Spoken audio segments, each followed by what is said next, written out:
So hello everyone, welcome back to Dream Wheels India. आज हम लोग आप लोग के लिए लेके आए हैं ओला स्कूटर। ओला की बात करें तो मार्केट के अंदर ओला ने ईवी सेगमेंट के अंदर धूम मचा रखी है। अभी रिसेंटली ओला ने अपना S1 एयर भी इंट्रोड्यूस करा है और ये जो आप मॉडल देख रहे हो ये है ओला S1 प्रो। ओला बेसिकली अब तक 3 मॉडल्स उतार चुका है। सबसे पहले उसने 2 मॉडल्स उतारे थे, ओला S1 and Ola S1 pro, और यहां आप जो देख रहे हैं ये है हमारा ओला S1 प्रो। इसके एक्स-शोरूम प्राइस की बात करें तो आपको 1,39,999 का देखने को मिलेगा। और अगर हम अभी देखें तो एक फेस्टिव ऑफर भी चल रहा है, यहाँ पे आपको 10,000 का डिस्काउंट भी दिया जा रहा है। तो इसका जो एक्स शोरूम प्राइस है कुछ सिटीज में आपको 1,29,999 का भी देखने को मिलेगा। ये जो स्कूटर है it is equipped with as many features that you are going to be seen in your car. एक जो हम कार के अंदर जो फीचर्स देखते हैं ना, म्यूजिक सिस्टम हो गया, क्रूज कंट्रोल हो गया, हम लोग ने इमेजिन नहीं किया था कि एक स्कूटर के अंदर ये सारे फीचर्स देखने को मिलेंगे। तो वो इस स्कूटर के अंदर ये सारे के सारे फीचर्स दिए गए हैं। आज हम लोग ओनर से बात करते हैं जिनका ये स्कूटर है और हम जानते हैं कि इसके अंदर उनको क्या प्रॉब्लम फेस करने को मिली या इसका वेटिंग पीरियड क्या था, अभी तक उन्होंने रन किया है तो उसकी रेंज क्या निकल के आ रही है। ऑल्दो कंपनी ने प्रोवाइड करा है कि वो 181 किलोमीटर इसकी रेंज प्रोवाइड करते हैं। रियल लाइफ में इसकी रेंज क्या है वो हमें अभी ओनर बताएंगे कि रियल लाइफ में इसकी रेंज कितनी प्रोवाइड हो रही है। और टॉप स्पीड की बात करें, you won't even imagine 116 kilometre per hour. ये बिल्कुल रियल में 116 किलोमीटर पे इसकी स्पीड, टॉप स्पीड दी गई है, जो शायद अभी तक की कोई भी ऐसी स्कूटी नहीं है, जो मैं 100 सीसी की बात करूं या 125 सीसी की बात करूं, जो इतनी टॉप स्पीड प्रोवाइड करता है। यामा की एरोक्स इज डिफरेंट थिंग, वो 155 सीसी सेगमेंट की आपका स्कूटी आ जाएगा, लेकिन कोई भी स्कूटी इतनी ज्यादा टॉप स्पीड जो यहाँ पे प्रोवाइड नहीं करती जो ओला प्रोवाइड करता है। तो फटाफट विदाउट टाइम वेस्ट करे जल्दी से इनके ओनर को बुलाते हैं एक बार और डिस्कस करते हैं ओला इस स्कूटर की एक एक बारीकी में चीज। इस वीडियो को आप जरूर ध्यान से देखना क्योंकि हम एक माइन्यूट डिटेल्स भी इसके अंदर डिस्कस करने वाले हैं और उसके बाद अपना डिसीजन देखना कि इस ओला स्कूटर को आपको खरीदना चाहिए या नहीं खरीदना चाहिए। हेलो सर, तो ये है विक्रम जी, इस स्कूटर के ओनर। तो सर आपने ये स्कूटर कब खरीदा? ये सर मैंने स्कूटर करवा चौथ से 2 दिन पहले आया था। ये सर करवा चौथ से 2 दिन पहले आया था। इसका मतलब आपको हाल फिलहाल 1 महीना हुआ है स्कूटर को खरीदे हुए? 1 महीना भी सर नहीं, 1 महीना भी नहीं हुआ। तो 1 महीने में आपने जैसा कि बताया आपने इसकी एक एक बारीकी से इसको जांच लिया है। जी सर। तो आपको इसका प्राइस कितना पड़ा, सबसे पहले इसी पे डिस्कस करते हैं। सर ये मेरे को फाइनल पड़ा था 1,72,000 का। 1,72,000 का। लेकिन अगर हम लोग एक्स शोरूम देखते हैं या कहीं और देखते हैं तो इसका जो एक्स शोरूम प्राइस है वो तो 1,40,000 है। एक्चुअली सर इसका आप जब आप इसको रजिस्टर करोगे तो इसका जो रजिस्ट्रेशन चार्जेस हैं इसके वो थोड़ा सा ज्यादा है यूपी में अपने, मतलब 17,000 कुछ तो रजिस्ट्रेशन गया आरटीओ में, जो कि आपको दिल्ली एनसीआर मुंबई में आपको ये नहीं मिलेगा। आपको 850 रुपीज है लगभग। यहाँ पे आपको रजिस्ट्रेशन चार्जेस ज्यादा है, हैंडलिंग चार्जेस भी हैं, आपका शिपिंग चार्जेस हो गया, शिपिंग चार्जेस इसे कहते हैं, क्योंकि ये तमिलनाडु से आई है। उसके बाद लखनऊ में इनका डिस्ट्रीब्यूटर्स डीसी सेंटर बोलते हैं इसे, तो लखनऊ में इन्होंने डिस्ट्रीब्यूटर सेंटर बनाया हुआ है, वहां से ये आई है। तो इसके अंदर मतलब अभी हमारे कुछ हिडन चार्जेस अभी एक्सक्लूडेड हैं। बिल्कुल बिल्कुल, जैसे कि आप लोग ने देखा था कि दिल्ली के अंदर आरटीओ ने रोड टैक्स एग्जम्पशन बिल्कुल 100% फ्री कर दिया है, लेकिन उत्तर प्रदेश के अंदर ये सारी चीजें अभी नहीं है। सब्सिडी की बात करें तो दिल्ली में आपको 20,000 की मैक्सिमम सब्सिडी देखने को मिल जाएगी, लेकिन उत्तर प्रदेश में ये सब्सिडी आपको नहीं देखने को मिली और आपको शायद मिली भी नहीं है। नहीं मिली है। तो अगर 1,40,000 का इसका मैं एक्स शोरूम जोड़ू, 20,000 आपको सब्सिडी कुछ भी नहीं मिलती है, तो 1,40,000 में आप 17,000 रुपए सर ने आरटीओ की फीस दी है, तो 1,57,000 तो मेरा वैसे ही हो गया। उसके बाद आज के टाइम में अगर हम इंश्योरेंस कराते हैं 3+1 तो 8 से 9,000 का आपका इंश्योरेंस हुआ होगा। इसका सर 4+1 हुआ है। अच्छा, 4+1 हुआ है। 1 ईयर आपका जीरो डेप्ट है, 4 इयर्स आपका थर्ड पार्टी है। तो लगभग 8 से 9,000 का आपका इंश्योरेंस हुआ होगा। 88 मतलब 9,000 में एक लमसम लेके चलो, तो 1,64,000 आपके ये हो गए। आपने बताया था आपने इसमें एक हेलमेट खरीदा। हेलमेट सर इसमें मैंडेटरी था, मतलब वो उसमें अनटिक नहीं हो रहा था। अच्छा। तो 749 का एक मीडियम साइज का, मतलब लेडीज के हेड का हिसाब से दिया है, मतलब मेरे फिट ही नहीं हुआ, वो तो रखा हुआ है। तो 750 का सर ने एक हेलमेट लिया, उसकी कॉस्ट भी इसमें हम क्लब कर देते तो लगभग कॉस्ट मेरी 1,56,000 आ गई।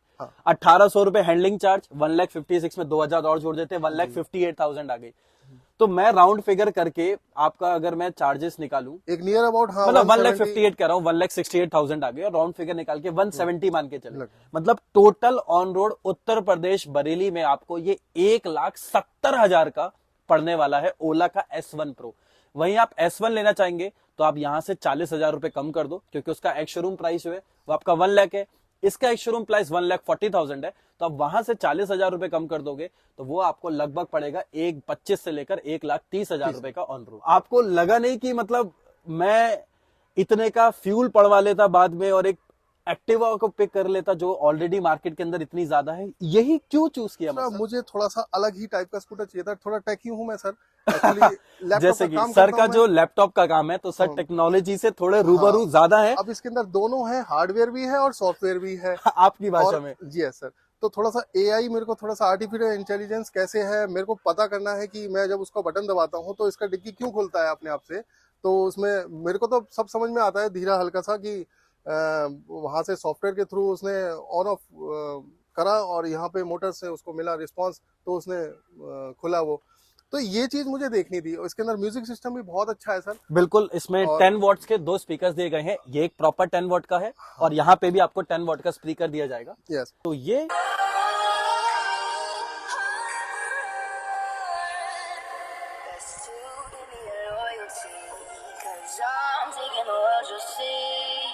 और टोटल वाटरप्रूफ है ये सर। ठीक है। टोटल मैंने मतलब इसमें मैंने जब इसको धुलाई करता हूँ मैं तो पानी आप डाल दीजिए, कोई प्रॉब्लम नहीं है इसमें। तो आपने अभी इसको कभी बारिश में चलाया? बारिश में सर अभी तो बारिश नहीं हुई है जब से आया है मेरे पास, लेकिन मैंने इसको मतलब हाई प्रेशर से धो लिया है। लोग कहते हैं प्रेशर से मत धो, मैं मत वही धो। चीज आपको बताना हर जगह धो चाहूंगा लिया कि मैंने। ओला ने कहा है कि ये जो स्कूटर है ये वाटरप्रूफ है। हाँ। लेकिन एक 2 छोटी सी चीजें हैं, जब भी आप प्रेशर वॉशिंग कराते हैं बाइक की या स्कूटर की यस। तो वहां तो कोई प्रॉब्लम नहीं है, लेकिन अब ईवीस में इसकी जो स्क्रीन है वो टच स्क्रीन दी गई है Yeah. और इसके जो स्पीकर्स हैं वो आपको दिए गए हैं। बिल्कुल। यहाँ पे प्रेशर वॉशिंग को यूज मत करना।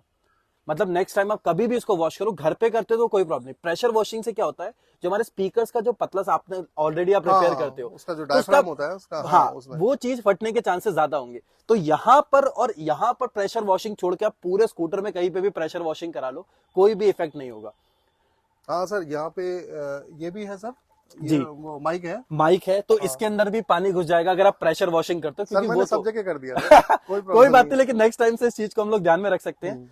बाकी जो डिजाइन है, मतलब कलर, नो डाउट आपने डार्क कलर चूज करा है। तो ये सर मेरा वाइफ का चॉइस है कि ये वाला कलर लेना। हम लोग वैसे S1 ले रहे थे सर, अच्छा, तो S1 प्रो में है ये कलर सर। ये कलर S1 में है ही नहीं? नहीं सर, ये S1 में नहीं है, ये मिडनाइट ब्लू कहलाता है सर। ओके। और तो उनको ये कलर अच्छा लगा, मैंने मोबाइल पे दिखाया था तो, लेकिन उनको मैंने बाद में बताया कि मैंने S1 प्रो लिया है। मतलब आपने पहले नहीं बताया? क्योंकि मेरे फादर भी और मेरी मिसेस भी ये कह रही थी कि ये बहुत महंगा पड़ रहा है, मत लो। लेकिन उनका मैंने कहना मान दिया कि हाँ मिडनाइट ब्लू, लेकिन उनको बाद में बताया कि मैंने S1 प्रो लिया है। आपने तो वही वाली बात कर दी, womens are always right. Yes. बाद में कभी फ्यूचर में लड़ाई ना हो। मैंने तो कहा ही था ये गंदा हो जाता, ये वाला कलर क्यों नहीं लिया। जब अब ये जब डिलीवर हुआ तो सर मुझे एक्सपेक्ट नहीं था कि ये थोड़ा सा ग्लॉसी में आएगा, ये मैट में आ गया। अच्छा। और अच्छा लग रहा है, मैट में थोड़ा सा ज्यादा अच्छा लग रहा है। मैट में बहुत बस अच्छा लग थोड़ी रहा सी डस्ट इस पे विजिबल होगी क्योंकि ये मैट में है। हाँ थोड़ी सी विजिबल थोड़ी सी होती है, डस्ट इसमें लेकिन विजिबल आप- होगी। आप डेली चलाते हैं तो जाहिर सी बात है थोड़ा बहुत कपड़ा वपड़ा तो मार के ही जाएंगे आप, तो वो हल्का बहुत उसको कपड़ा मार दीजिए। ओके, ठीक है। बिल्कुल। तो अब सबसे पहले हम इसकी रेंज की बात कर देते हैं। इसके अंदर हालांकि 4 मोड्स आते हैं, वही नॉर्मल, इको, स्पोर्ट्स और हाइपर मोड। Yes. तो आप जनरली इसको नॉर्मल इको पे ही चलाते हो? मैं सर इसको स्पोर्ट्स पे चलाता हूँ सर। अच्छा, आप स्पोर्ट्स पे चलाते हैं। इको में तो सर जो नॉर्मल स्कूटर है जिसको आप जैसे हॉप का हुआ, ई अश्वा हुआ, मतलब जो छोटे अभी जो आपके हाँ। जो लोकल कंपनीज हैं जो ईवी बना रही है स्कूटर्स, ठीक है सर उनका मैं आपको डिफरेंस और इसका डिफरेंस बताना चाहूंगा। उसमें लगी है सर BLC मोटर। 3 Okay. तरह की सर मोटर्स आती है, एक BLC मोटर होती है, एक IPM होती है और एक आपकी एथर में लग रही है। मैं उसका नाम बोल रहा हूँ। इसके अंदर आपकी IPM मोटर लगी है? इसमें सर IPM मोटर लगी है, बिल्कुल विद बेल्ट है सर ये। अच्छा। इसमें सेंटर में मोटर लगी है सर, इधर जी इधर सेंटर में मोटर है। जी ये आपका बनाना शेप, आपका ये बैटरी है सर। जी जो इसमें आपको हम्प दिख रहा है ना, लोगों को जो बहुत परेशानी करता है, जी लेकिन इतना परेशान भी नहीं करता सर। आप कौन सा इस पे कुछ वैसा ले जाते हैं, क्योंकि इसमें जो स्पेस दी गई है डिग्गी में वो इतनी बढ़िया दी गई है स्पेस, तो आपको जरूरत ही नहीं है यहाँ पे कोई, अब ऐसा भी नहीं कि यहाँ पे अब मैं सिलेंडर लेके चलूँ या फिर ऐसा कुछ लेके इस चलूँ। पे सिलेंडर लेके कोई तुक भी नहीं बनता तुक कि भी नहीं बनता है। बिल्कुल। ये तो ठीक है बच्चों के लिए, यहाँ पे तो अपना बच्चा बैठ गया। इसके अंदर 8.5 किलोवाट की IPM मोटर दी गई है, Yes, sir. जो प्रॉपर मैग्नेटिक से काम करती है। उसके दोनों तरफ आपको मैग्नेट देखने को मिलेगा और 4 किलोवाट का इसके अंदर बैटरी पैक है, वहीं अगर आप S1 लेना चाहेंगे 3 किलोवाट के आसपास देखने को मिलेगा, और वही आप S1 एयर लेना चाहेंगे जो अभी एक शोरूम प्राइस 85,999 समथिंग का आया, वहां पे आपको 2.5 किलोवाट का बैटरी पैक देखने को मिलेगा। तो बैटरी पैक सबसे ज्यादा है तो रेंज भी ज्यादा है। आपने कितना रेंज निकाल ली अभी? सर मेरा तो रेंज मैंने अभी चेक नहीं किया, लेकिन मैंने इसको हाईवे पे चला के देखा है। 116 जा रही है ये, 116 जा रही है सर। हेलमेट तक पीछे हो जा रहा है। मतलब आप ये समझिए कि मतलब कार की तरह चलती है, इतनी स्मूथ चलती है। और इसका जो सेंटर ऑफ ग्रेविटी है वो तो लोगों को पता ही नहीं है, कि इनको लग रहा होगा देखने में कि हाँ हल्का फुल्का स्कूटर है, लेकिन इसका कर्व वेट 1.125 kgs है, मतलब नियर अबाउट 1.25 क्विंटल। तो मतलब इसका वेट आगे दिया गया है, ठीक है। तो जब आप इसको चलाएंगे तो मतलब आपको फील नहीं होगा कि ऐसे डिसबैलेंस हो रही है, या फिर आपको डर नहीं लगेगा इसमें। आप इसको स्मूथली चला सकते हैं। 100 तो आप आराम से चला सकते हैं। प्लस आप इसमें हाइपर में आप इसको कम चलाइए, क्योंकि हाइपर में थोड़ा सा मतलब कंपनी भी कहती है कि हीटिंग इशू आ जाता है, लेकिन अब ऐसा नहीं है हीटिंग इशू, क्योंकि इसका जो हीटिंग इशू का है वो रिजॉल्व हो चुकी है प्रॉब्लम। और अब इसमें टेम्परेचर के लिए हमें पता चल जाता है कि हाँ भाई, मेरे को तो पता है कि हाँ भाई अगर मैक्सिमम 40 भी हुआ तो मैं इसको चला लेता हूँ। लोग कहते हैं कि हाँ चार्ज के बाद एकदम से मत चलाओ, या जब गाड़ी आप चला के आ रहे हो तो उसको चार्ज मत करो, कूल डाउन होने दो। मतलब कूल डाउन कोई कुछ नहीं सर, डायरेक्ट लगाया चलाया, सब कुछ किया सर मैंने। मतलब इसमें ऐसा नहीं है, मतलब आप जितना डरेंगे या आप लोगों से जितना आपको पता चलेगा कि ऐसा सा है प्रॉब्लम, तो इस डर के मारे आप मत लीजिए आप। मतलब इसमें आप हर चीज वो कर सकते हैं जो आपको मतलब जिसमें मजा आए आपको चलाने में भी और वैसे भी कंफर्ट। तो आपको मतलब आपने इसके अंदर सारी चीजें ट्राई कर ली? मैंने सारी चीजें ट्राई करी हैं। मैंने आपको बताया कि मैंने इसमें स्प्रे भी मार के देख लिया, वो वाटर से सब कुछ, प्रेशर से भी धो लिया। मैंने इसको हाई स्पीड पे भी चला ली। मैंने चलाने के बाद में इसमें डायरेक्ट चार्जर भी लगा दिया, निकाल के चला भी दिया, सब कुछ कर दिया मैंने सर। ये तो सर एक मुझे तरीके का हाँ, पोस्ट मॉडर्न टाइप आप पूरा सब कुछ कर दिया सर मैंने, और मुझे बहुत ही अच्छा लगा ये स्कूटर। दूसरे के मुकाबले मैंने सब चला के टेस्ट करे थे मैंने, लेकिन ओला का थोड़ा सा, एक तो मुझे इसकी लुक वाइज कुछ लोगों को पसंद नहीं है कि हाँ कितना पतला स्कूटर है, आगे से चलाने में ऐसे लग रहा है। क्योंकि आपकी फिजिक्स भी होना चाहिए जब आप इसमें बैठे हैं, तो आप किस टाइप से आपको मतलब कैसा लग रहा है दूसरों को कि हाँ कैसा लग रहा है। कोई बड़ा आदमी बैठ जाएगा तो वो अजीब सा लगेगा कि हाँ भाई इतना बड़ा आदमी और छोटा छोटा स्कूटर है। लेकिन वो मैंने सब उसको साइड में रख के मैंने कहा मुझे तो इसका मजा लेना है सर, और कुछ नहीं। अब रेंज बताइए सर, सबसे पहले तो आपने कितना चला लिया? 181 सर्टिफाइड है, इतना तो कोई दे ही नहीं सकता। 181 तो सर नहीं चलेगा ये सर, बिल्कुल। अगर आप इसको इको में भी चलाएंगे तो इको वैसे कौन चलाएगा सर? ठीक है, नॉर्मल या स्पोर्ट्स, ठीक है, ठीक है। नॉर्मल और स्पोर्ट्स पे मैंने चलाया तो आप नियर अबाउट ये देख लीजिए कि मतलब मुझे ऑल्टरनेट डेज पे इसको चार्ज करना पड़ता है, वो भी मैं 100% नहीं करता हूँ सर। ठीक है। ये तो सर मेरे को लैपटॉप का पता है कि हाँ भाई अगर आप बैटरी को अगर 100% करेंगे, फिर चार्ज डिस्का की एक साइकिल होती है सर, आप साइकिल खुद ही खत्म करेंगे। अगर आप डेली इसको चार्जर पे लगाएंगे तो साइकिल खत्म होगी, तो वो बैटरी का एक लाइफ होती है। बिल्कुल, आप बिल्कुल ड्रेन होने देते हो, उसके बाद एक बार फिर से उसको चार्ज पे लगा देते हो। बिल्कुल भी ड्रेन नहीं होने देते हैं, मतलब 15 to 20% रह जाती है जब बैटरी, तो उसमें आपने लगा दिया, और 90 या 95 तक मैं इसको निकाल लेता हूँ उसका चार्जर। 95 फिर भी आप 130 या 140 क्लेम कर सकते हैं इस पे? नहीं कर सकते आप। स्पोर्ट पे तो नहीं कर सकते? स्पोर्ट्स पे तो नहीं कर सकते, लेकिन नॉर्मल पे अगर मैं बात करके चलूं, नॉर्मल पे आप तो भी 100 प्लस जाएगी, 100 प्लस जाएगी। हाँ। स्पोर्ट पे चलाते हो तो 90 से 100 के आसपास, नॉर्मल पे चलाते हो तो 130 मैक्सिमम लेके चलो, इको पे चलाते हो तो आप 140 से 150 को टच कर सकते हो। लेकिन हालांकि इको का मतलब हुआ आप स्कूटी को क्रॉल कर रहे हो, जैसे कि हम लोग जाम में क्रॉल करते हुए लेके जाते हैं 20, 25, 30 की स्पीड पे, वो एक नॉर्मल इंसान डेली रोड पे इको में नहीं चला पाएगा। एक चीज मैं आपको और बताना चाहूंगा कि इसमें लोगों का एक नेगेटिव इफेक्ट ये है कि लोग कह रहे हैं कि अरे बैटरी धोखा दे जा रही है, या फिर बीच में हमें पैदल चलना पड़ रहा है। बिल्कुल ऐसा कुछ नहीं है सर, ऐसा कुछ भी नहीं है।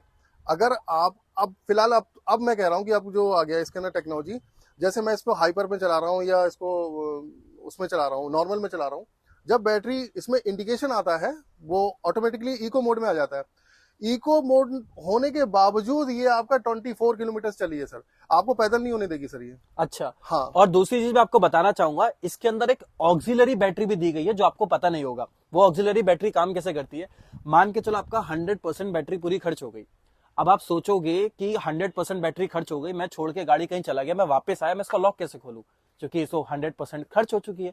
तो इसके अंदर एक ऑक्सिलरी बैटरी पैक है जिससे आप अपना पासवर्ड डाल के गाड़ी को अनलॉक कर सकते हो और घसीट के ले जा सकते हो। हाँ। ऐसा नहीं होगा कि आपकी स्क्रीन ही काम नहीं कर रही, आपका हैंड लॉक लग गया, 100% बैटरी डिस्चार्ज है, अब मैं कहां से सोचूं कहां से चार्जर लगाऊं। जी सर। तो एक स्पेयर बैटरी की तरह से यहाँ पे काम करेगा जो आपको स्क्रीन को पावर देगा ताकि आप अनलॉक करके अपने स्कूटर को ड्रैग करके कम से कम घर तक ले जा सकते हैं।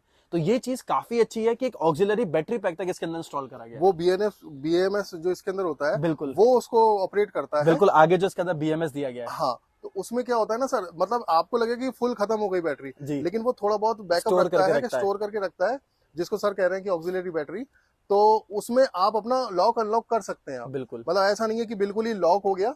और दूसरी बात ये है कि आप जब जैसे इसको चला रहे हैं या फिर इसको 2-3 दिन आप नहीं चलाएं अब, ठीक है, तो इसमें थोड़ा सा डिस्चार्जिंग का है, बैटरी ड्रेन होना जो हाँ, कहते हैं, वो आइडियल ड्रेन जैसे हम आइडियल कहेंगे। ड्रेन कहते हैं। तो वो लिथियम में ये प्रॉब्लम नहीं है, ये अच्छी बात है, ये इसमें ऑटोमेटिकली डिस्चार्ज भी होती रहती है ताकि अपना उसको मतलब बनाए रहे लगभग अपना। कितना परसेंट माने? अब सर ये समझिए आप कि अगर आपने 4-5 दिन अगर आपने रख दिया तो near about 10 to 12% he drain होगी। इतना तो नॉर्मल है, 4-5 दिन में 10 से 12% बैटरी ड्रेन होना ये तो नॉर्मल है। अगर आप बाहर इसको जाएं, कभी बाहर जाएं इसको छोड़ के, तो इसमें 50% तक आप बैटरी रख सकते हैं। 50% तक बैटरी 40% आप रख के आप चले जाइए, और लास्ट में जब आएंगे आप तो मतलब बैटरी आपको मिलेगी। इतना नहीं होगा कि बिल्कुल ड्रेन हो जाए इसमें बैटरी। एक तो जो इसका नीचे का फाइबर है और जो ऊपर का है, ये आपस में जब ऐसे से होते हैं तो देखिए, ये देखिए आप आवाज, ये ऐसे आवाज आती है। इसको आप सही कर सकते हैं किसी आप मैकेनिक से जाके, ये 1, 2, 3 ये स्क्रू खुलवा के, जिसे कहते हैं डैम्पिंग करवाना, तो इसमें आप डबल साइड टेप लगा के उसको सेट कर सकते हैं, आवाज नहीं आएगी। इसमें देखिए ये बने हुए हैं एक तरीके से, हम इसको सिंक कह सकते हैं, हीट सिंक होता है सर जी। ये धोते धोते ना इसमें सर वो थोड़ा सा हो जाता है, इसमें ग्रीसिंग करवा दीजिए। ठीक है, और आप इसको बटन दबाएंगे तो इसको रिवर्स करना है आपको, रिवर्स। ठीक है, ऐसे करेंगे आप तो ये पीछे जाएगा। ये देखिए कोई स्किट नहीं हुई, कोई कोई स्किट नहीं सर। काफी बारीकी से स्कूटर को डिस्कस करा है। अभी भी इसके अंदर बहुत सारी चीजें हैं कि बूट स्पेस कितना है, हम कितना सामान को कैरी कर सकते हैं, जैसे कि सर ने बताया। उन सब के लिए आप please do watch the second part, क्योंकि इस ओला स्कूटर को हमने बिल्कुल डिटेल में डिस्कस किया है और 5-10 मिनट में उसको वाइंड अप करना इतना इजी नहीं था, इसीलिए इसके 2 पार्ट्स बनाए गए हैं। ये पार्ट 1 है। बहुत ही जल्दी आपको इसी चैनल पे पार्ट 2 देखने को मिलेगा, जिसमें हमने इसके बूट स्पेस की बात या और क्या क्या इसके अंदर जो मैकेनिक्स चेंजेस करे गए हैं, जो टेक्निकल चेंजेस हैं, वो डिस्कस करें हैं। तो do watch the second part and that's it for this video. If you found this video more informative, do like and subscribe this channel Dream Wheels India. Thank you. Okay, thank you so much sir.